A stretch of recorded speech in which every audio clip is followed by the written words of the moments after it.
Welcome to astro time. చాలామంది ఏంటంటే రాహుకేతువులు అనగానే ఫస్ట్ భయపడుతూ ఉంటారు. ముఖ్యంగా ఏంటంటే రాహువు ఈ నెల 23వ తారీఖు రాశి మారుతున్నాడు.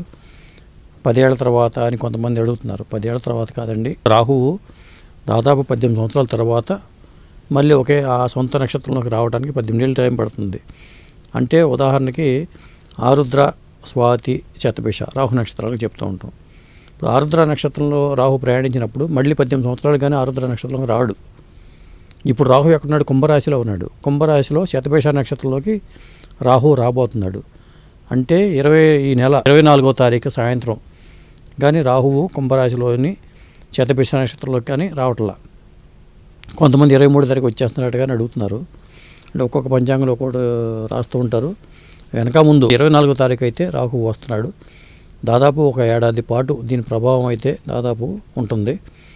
ఎందుకంటే ముఖ్యంగా శతభిష నక్షత్రంలో ఉన్న రాహువు ఆ కుంభరాశి నుంచి బయటపడటానికి దాదాపు ఇంకా 1 ఇయర్ టైం ఉంది.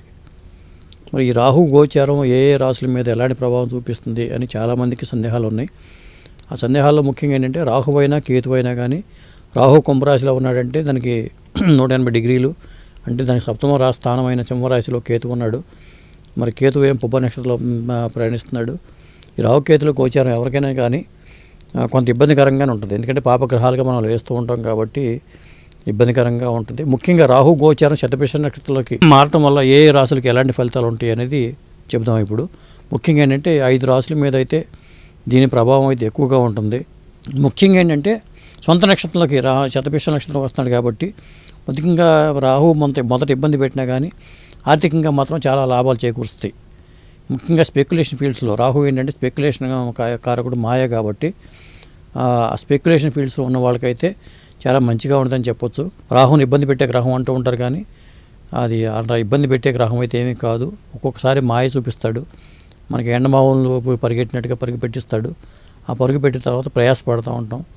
మొత్తానికైతే తన సొంత నక్షత్రంలోకి వస్తున్నాడు కాబట్టి రాహువు ఆ సొంత నక్షత్రానికి ఉండే లక్షణాలు, రాహువుకు ఉండే లక్షణాలు సొంత నక్షత్రానికి కూడా ఉంటాయి. ఇంకొకటి ఏంటంటే శతభిష నక్షత్రం కుంభరాశిలో ఉంది కాబట్టి కుంభరాశిలో అధిపతి శని కాబట్టి శని భగవానుడికి సంబంధించిన కారకత్వాలు కూడా కొంత వర్తిస్తూ ఉంటాయి. అలాగే నవంబర్ 23 కాదు 24వ తారీఖు సాయంత్రం అయితే నా లెక్క ప్రకారం అయితే కనిపిస్తుంది పంచాంగాల్లో. మరి దీనికి ఆగస్టు వరకు దాదాపు, అంటే ఈ నవంబర్ నుంచి వచ్చే ఆగస్టు వరకు కూడా ఈ రాహు సంచారం అయితే శతభిష నక్షత్రంలో ఉంటుంది. ముఖ్యంగా ఏంటంటే దాదాపు 6 రాసులు వాళ్ళు 12 రాసులు 6 రాసుల వాళ్ళకి మంచిగా మేలు జరుగుతుందని చెప్పొచ్చు. 6 రాసులు ఏంటి చెప్పుకుందాము. ముఖ్యంగా మళ్ళీ 18 సంవత్సరాల తర్వాత కానీ రాహువు రాడు. ఇక ప్రధానంగా ఏంటంటే మేషరాశి. ఎందుకంటే రాహు నక్షత్ర మార్పు అనేది మేషరాశి వాళ్ళకి చాలా శుభప్రదంగా ఉంటుందని చెప్పొచ్చు.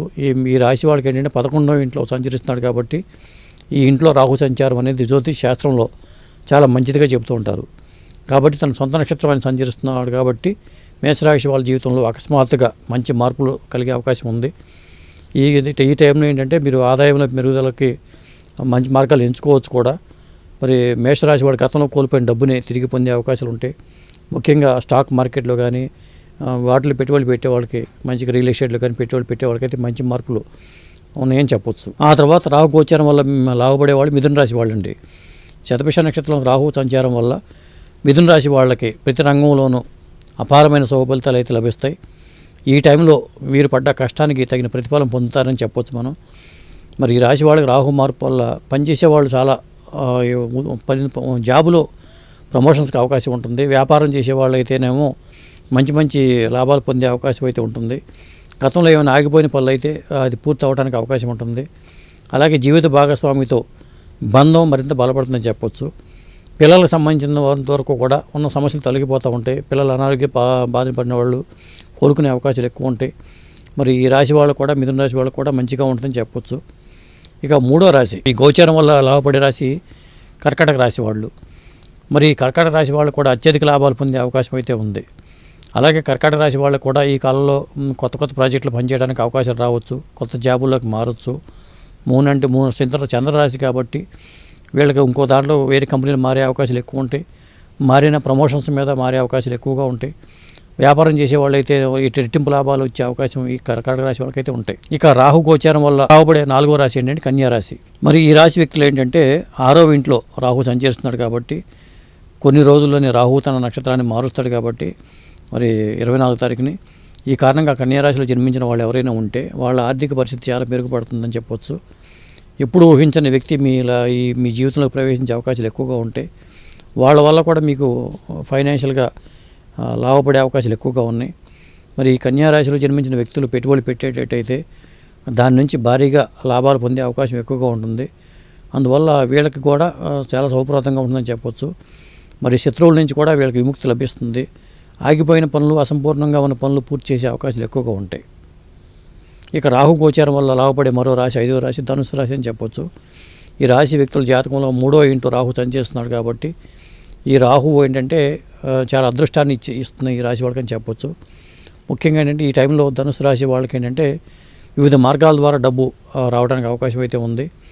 అదనంగా ఏంటంటే ఈ టైంలో వీళ్ళకి ఆరోగ్యానికి సంబంధించిన మంచి మార్పులు వస్తాయి. గతంలో అనారోగ్యం బారిన పడిన వాళ్ళు కోలుకునే అవకాశాలు ఎక్కువగా ఉంటాయి.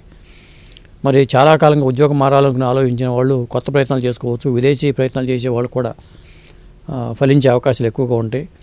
మీ కళలన్నీ నిజం అవడానికి ఇది ఒక మంచి టైంగా చెప్పొచ్చు. ఈ వచ్చే ఆగస్టు వరకు జరిగే టైము. అలాగే మరి ఉద్యోగాన్ని మార్చడం ద్వారా కూడా మీ లైఫ్ మెరుగుపరచుకోవచ్చు. అలాగే కుటుంబ సభ్యులతో గడపడానికి అయితే మంచి సమయం ఉంటుంది. తీర్థయాత్రలు చేయడానికి మంచి టైంగా చెప్పొచ్చు. మరి ఈ రాశి పరంగా చూసుకుంటే ధనుసు రాశి వాళ్ళకి ఇలా ఉంటుందని చెప్పొచ్చండి. ఇక మనకి 6వ రాశిగా కుంభరాశి. ఈ రాశిలోనే రాహు ఉన్నాడు కాబట్టి ఈ కుంభరాశిలో వాళ్ళకి ఏంటంటే ఎక్కువ ప్రయోజనాలు కలగడానికి అవకాశం ఉంది. తన సొంత నక్షత్రంలో ప్రయాణిస్తున్నాడు కాబట్టి. మరి ఈ శతభిష నక్షత్రంలో రాహు ప్రయాణించడం వల్ల మరి వీళ్ళ లవ్ లైఫ్ అయితే చాలా మంచిగా ఉంటుందని చెప్పొచ్చు. ప్రేమ ఫలించి అది పెళ్లికి దారితీసే పరిస్థితులు ఏర్పడతాయి వీళ్ళకి. అలాగే వివాహం చేసుకోవాలనుకునే వాళ్ళు ఎప్పటి నుంచో లేట్ అవుతున్న వాళ్ళకి త్వరగా పెళ్ళి అవడానికి అవకాశం అయితే ఉంది. కాబట్టి మీరు ప్రేమికులైతే ఆ ప్రపోజల్ తల్లిదండ్రులకు చెప్పొచ్చు. అలాగే పెళ్లి కాని వాళ్ళు అయితే ప్రయత్నాలు చేసుకుంటే వాళ్ళు పెళ్ళి అవడానికి అవకాశం అయితే ఉంటుంది. మంచి మంచి శుభవార్తలు అయితే వినడానికి కూడా అవకాశం ఉంది. మరి ఈ టైంలో మీరు మంచి ఆనందాన్ని అనుభవించడానికి ఈ రాహు నక్షత్రమైన శతభిషలో ఈ రాహు గోచారం అనేది మంచి ఫలితాలు ఇస్తుందని చెప్పొచ్చు. కాకపోతే నేను చెప్పేది ఏంటంటే ఈ రాహు గోచారం అనేది జాతక చక్రంలో గురువు మీద కుంభరాశిలో గురువు ఉన్న వాళ్ళు కానీ, లేకపోతే మిథున రాశిలో గురువు ఉన్న వాళ్ళు కానీ, లేకపోతే సింహరాశిలో గురువు ఉన్న వాళ్ళు కానీ వీళ్ళకి మాత్రం కొంత గురువు మీద గోచారం ఉంటే డబల్ రాహు ఎఫెక్ట్ ఉంటే ఇంపాక్ట్ కనిపిస్తూ ఉంటుంది. కాబట్టి ఏదేమైనా రాహు గోచారం అనుకూలంగా రావాలంటే అమ్మవారికి రాహు అధిదేవత అమ్మవారు కాబట్టి అమ్మవారికి అర్చన చేసుకోవడం కానీ అభిషేకం చేసుకోవడం కానీ చాలా మంచిది. రాహుకేతువులు ఎప్పుడు మనకి ఏంటంటే 9 గ్రహాల్లో ఈ 2 గ్రహాల వల్లే లైఫ్లో ఎక్కువ ఇబ్బందులు ఉంటాయి. ముఖ్యంగా యాక్సిడెంట్లు కానీ ఆకస్మిక మరణాలు కానీ ఇవన్నీ రాహువు కారణంగా జరుగుతూ ఉంటాయి. ఇది రాహు సంబంధించిన గోచారం అండి. మరో అంశంలో మరో టాపిక్తో నేను మీ ముందుకు వస్తాను.